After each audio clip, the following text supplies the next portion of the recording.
Hello, everybody. I'm Larry Ridley, and this is Madden 17 on EA Sports. We've got a wild card game coming up, and you know what that means. It's win or go home.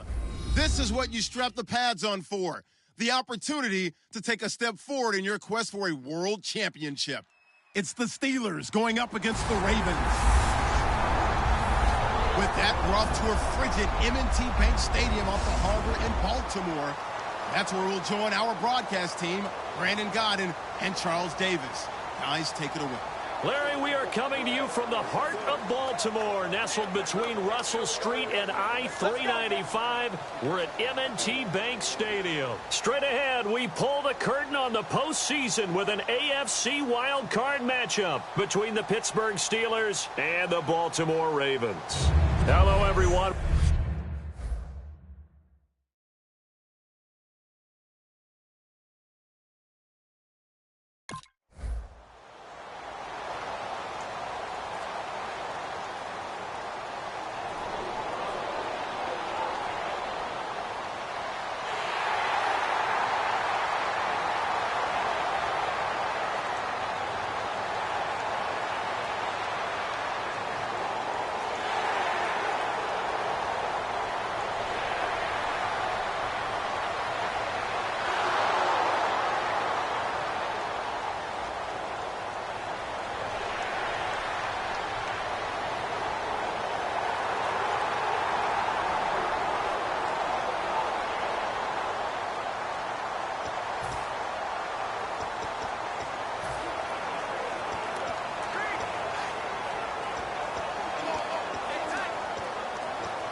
Now a handoff here to his running back.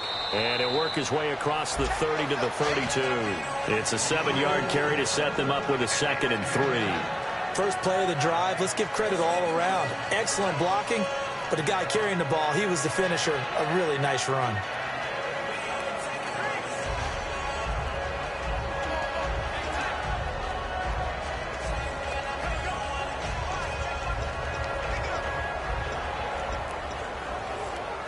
So 2nd down, 3 yards to go now.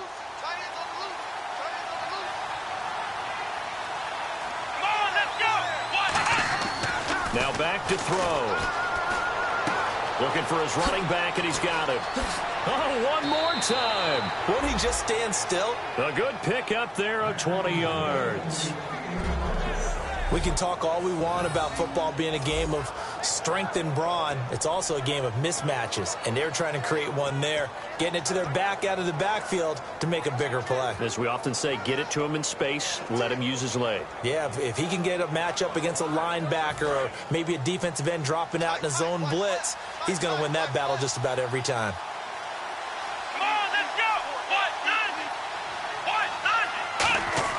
They'll look to throw now on 1st down.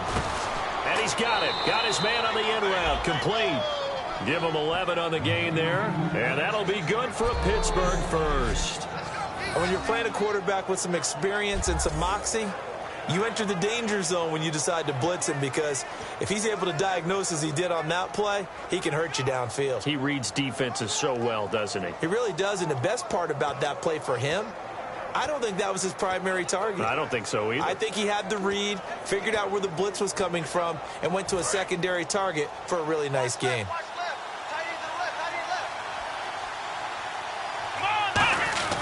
They'll run it here. This is their fullback getting the carry. And he's going to fight his way forward here for a modest gain. He'll get a nice chunk there on the 1st down run, and it's 2nd and 4. And that looked like some pretty easy yardage there right up the gut. And he's a guy that has some height to him. So when you don't have to drop a shoulder or create or get through contact or trash, it makes it a lot easier to stay upright, see the field, and make a run as we just saw there.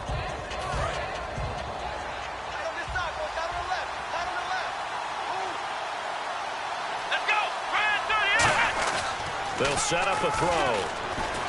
And he's going to have to eat this one as down he goes. They'll wind up losing a full 9 yards here on the sack. Now it's 3rd down. So a big sack on second down. Now let's see what the offense has in store for third. Well, they go play fake. The problem is nobody was faked out. And when no one's faked out, what's the end result? Quarterback gets hit. Wide open receiver complete. And he gets this one all the way down inside the 15. He's such a good route runner. Shows it there on third down. Very proficient and a good pass. And you know what I've observed over the years in the NFL? The better a route runner you are, the more confidence your guy's going to have in you to go to you in important times because he can trust you being in the right spot, and they connected there and picked up a first down. From the red zone now, they'll look to throw. This will be caught at about the 3. A solid pickup at 13 sets him up first and goal.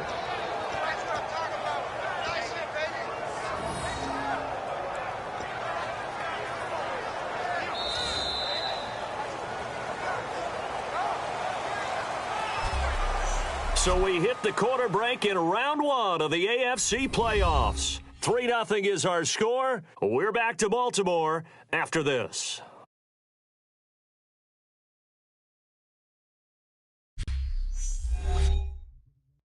This presentation of the NFL on EA Sports. Back with Charles Davis, Brandon Gaudin. It's Steeler football to begin quarter number 2, and they've got it here with a first down.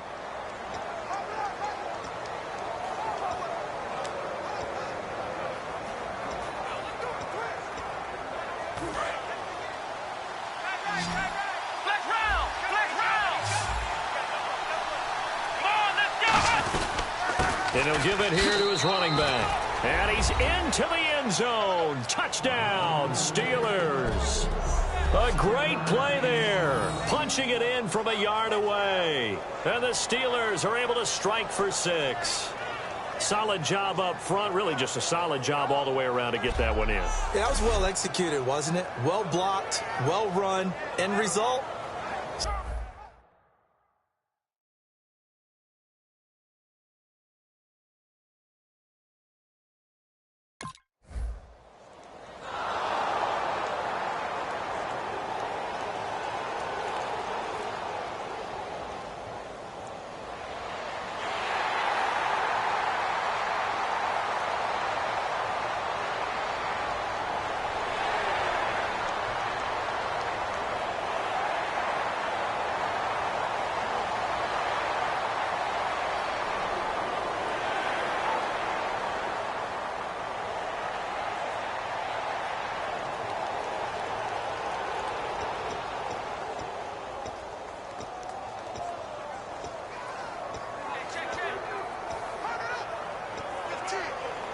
Out comes the Steeler offense now, ready to see what they can do here. And they were able to punch it in the end zone last time. They'll be looking to do that again here for the defense. Obviously, they'll be looking to stop them from punching it back in the end zone. It always is punch-counter-punch, isn't it? And which team has the advantage? Well, let's just go back. Last time on offense, they rolled downfield, got into a good rhythm. You can see a little more bounce in and out of the huddle. You can see the sideline really get into the game. So defensively, you're thinking to yourself, how do we take that away from them? How do we get the advantage back? Let's see what they come up with. I think pressure is always the first way to go. You love pressure. I love it. We'll see if they dial it up this drive. Now he'll look to throw here on 2nd and 10. And he comes back with one complete. A nice pickup there of 11 yards, and it'll move the sticks. And a good quarterback facing zone coverage. If he has just a little bit of time to survey the scene, that's what's going to happen. No doubt about it. If there's no pressure, he's going to continue to pick them apart because he'll have all that time to find someone open downfield. You can only cover for so long. So maybe they want to go to a zone blitz scheme, get a little bit more pressure. Remember when Carolina did that against Denver? They lost the game ultimately. They dropped the defensive end out, and he ended up with an interception in that game in Super Bowl 50. Maybe some sort of scheme like that to try and get more pressure at the passer. So an excellent throw and an excellent catch there. Zone coverage, which means you just have to find the open areas in between defenders. That's exactly what happened on that play. They'll run it now out of the gun. Looking for a seam, but finding none. He'll get back to the line of scrimmage, and that's it. No gain on the play there. 2nd down. And he got off the end there very quickly to make that play. Yeah, it was almost like the bullet train, wasn't it? I mean, just zoom. Quick, quick, quick, and what a terrific play, holding them to no gain.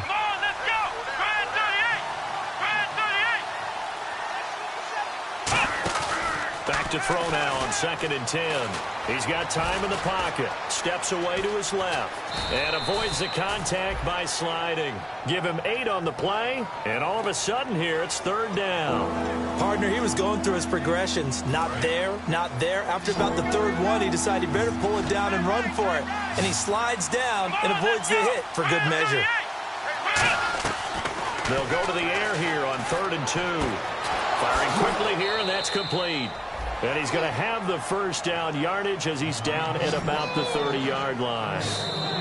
2 minutes to go here in the first half. Back with more AFC playoff action after this timeout. A reminder, as we did all through the regular season, we'll check in with Larry Ridley at halftime. He'll have highlights and analysis of this first half of play. They'll look to throw. Forced out to his left. And he'll slide down to avoid the tackle. Give him 10 yards on that one, and that'll earn him a fresh set of downs. And we have to give credit to him for buying time and extending the play. But, you know, there's some really upset defenders on that one. They thought that they had him. Instead, he was coated in Teflon and got away. And the next snap coming inside the red zone here. Let's go! From the red zone now, they'll look to throw. And he gets it inside the 10 to the 9. It's a 10-yard gain there, and it sets him up now 1st and goal. Well, he did a nice job keeping his eyes downfield, waiting for someone to get open. But once the pressure forced his eyes down to see the rush, it was time to make a break for it. Come on, let's go! Now a shotgun snap as they'll look to throw. He's got time. And no escaping this time as he'll go down. They got him for a sack. On any 1st and goal, the real estate to work with for the offense is really cut down, and the defense knows it. So they often bring heat and pressure, which they did on this play. Got him down for a loss. Not a big one, but any loss of yardage in this position is tough for an offense. 2nd down now after the sack. Here we go! Now they'll throw here out of the gun. Dancing to his left. And he can't hang on. That's definitely going to be one he wishes he had back. Incomplete in the end zone. After all the preparation, all the practice, a play like that will absolutely break your heart. They had everything they wanted, just unable to complete it. In the end zone, a big-time drop. And the offense readies for play number 10 of this series. An extra defensive back on the field here for 3rd and goal. A play-action fake. They'll look to throw. And caught in the end zone. Touchdown, Steelers. Their dangerous wide receiver. A 12-yard touchdown.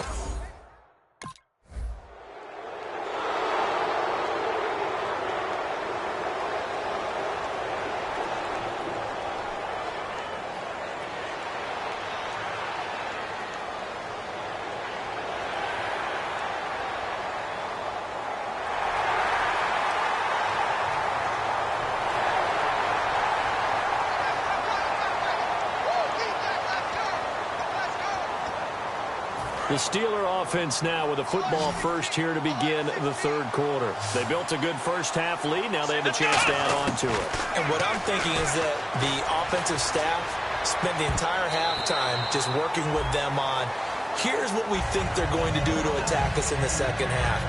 Nice first half that we've had, guys, but be prepared for some change-ups. We're going to see them when we kick it off in the second half. See how they handle any adjustments that might be made defensively. And 2nd and 10, he'll look to throw again.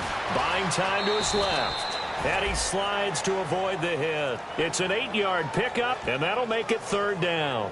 And it's never a bad decision to slide as a quarterback. You're too valuable for reasons other than your legs to go out there and take those unnecessary hits.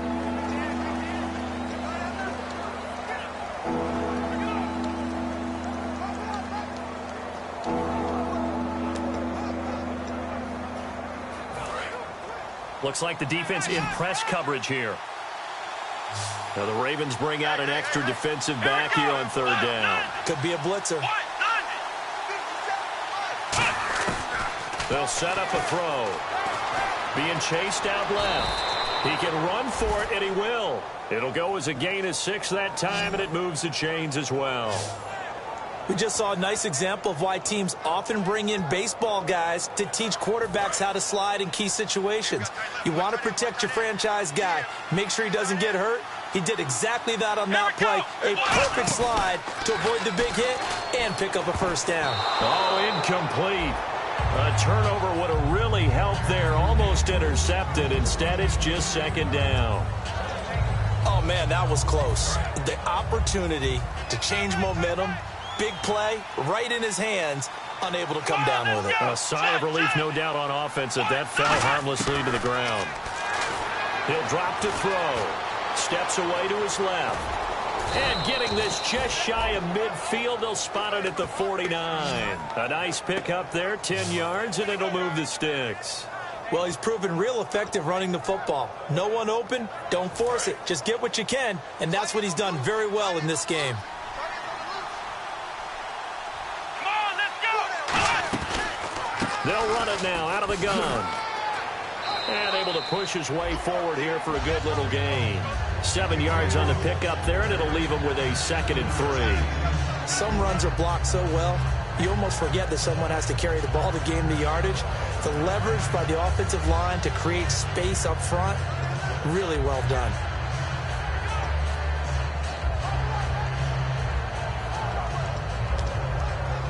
Second down following the run.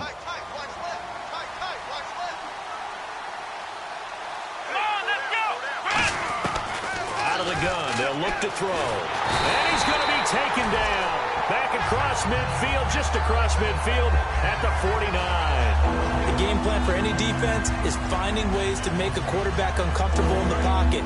When you bring pressure from all angles, you never know who's going to get home. In this case, the left cornerback, right in the face of him, puts him down.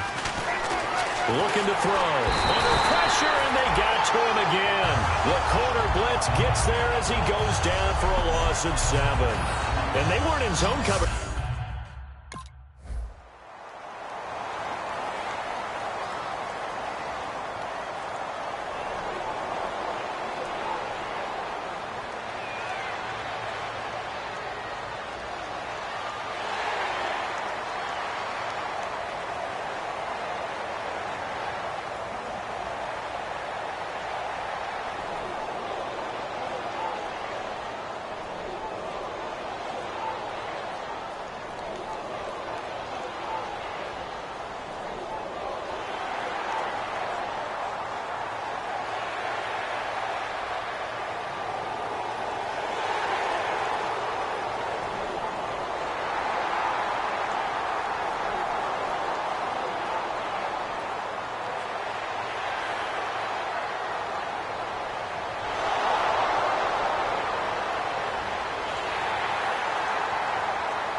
The Steelers offense now, they head back onto the field. They've got the lead. Last time had to punt it, though. What's the key to this drive?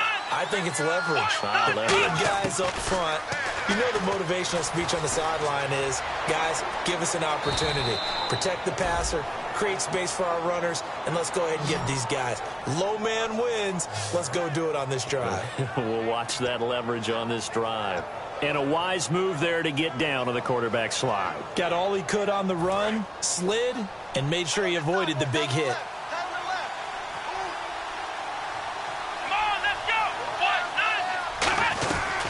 They'll run it now out of the gun. And he'll grab a gain of 5 out of this up to the 41-yard line.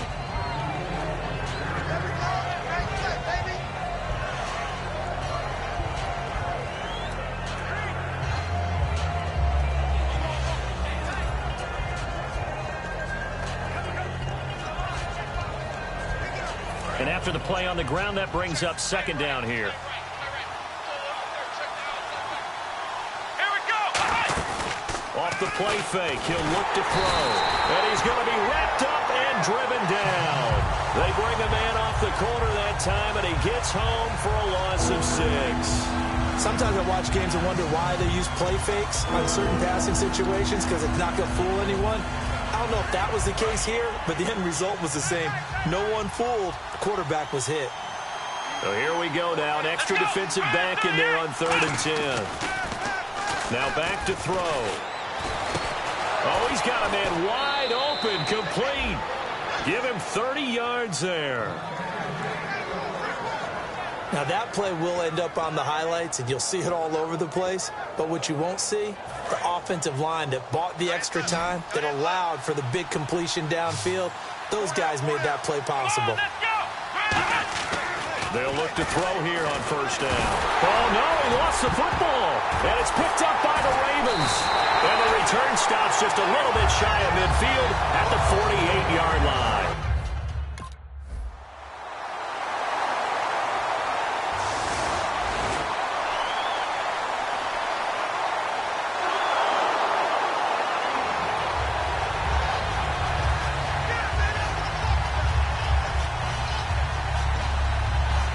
The Steelers offense now, they get ready to head back on the field. And last drive, obviously not what you're looking for. You've got the lead. You've got to protect the football.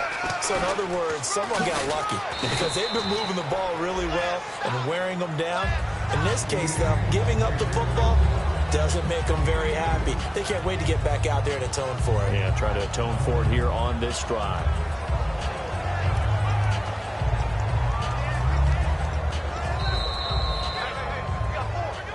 Time for a break. We're back to see what happens after this.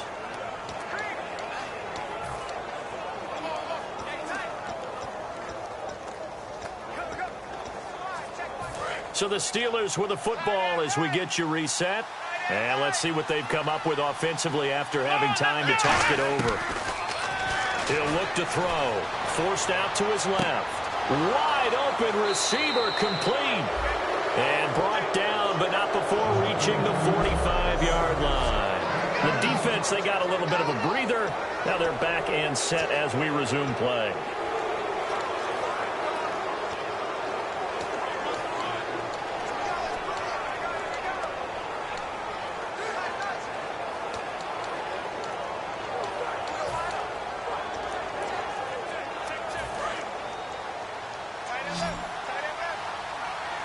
They come out 5 wide, 3 of them to the right side. Now it looks like he'll throw here. Flush to his right. And he'll avoid it. And now the Ravens are going to take another timeout. That'll leave them with just 1 remaining in this 4th quarter of play. And now following that timeout, the defense back out onto the field.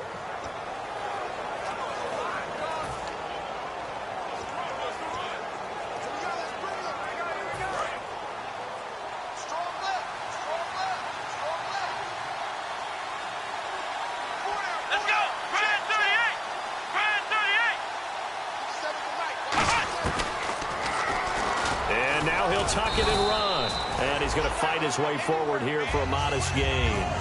And play is stopped here. Timeout. It's the defense calling the timeout here.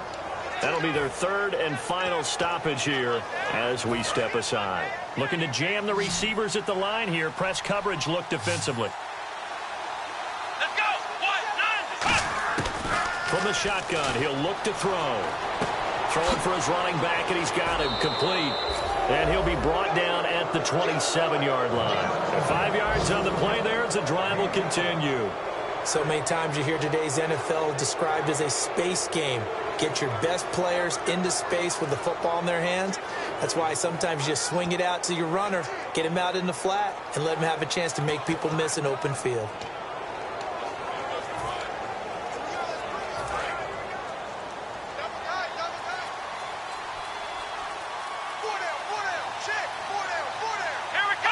And the knee is taken for the Steelers out of the victory formation.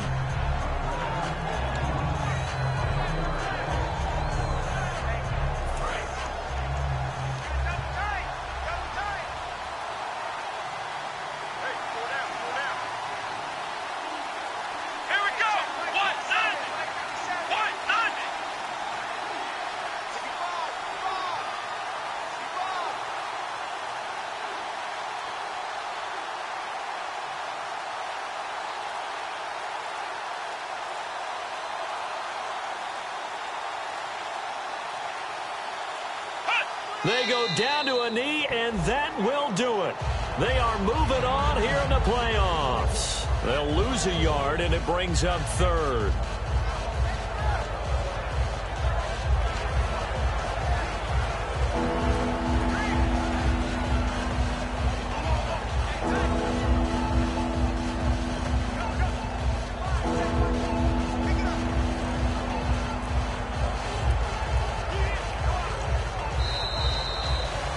Well, partner, there's something.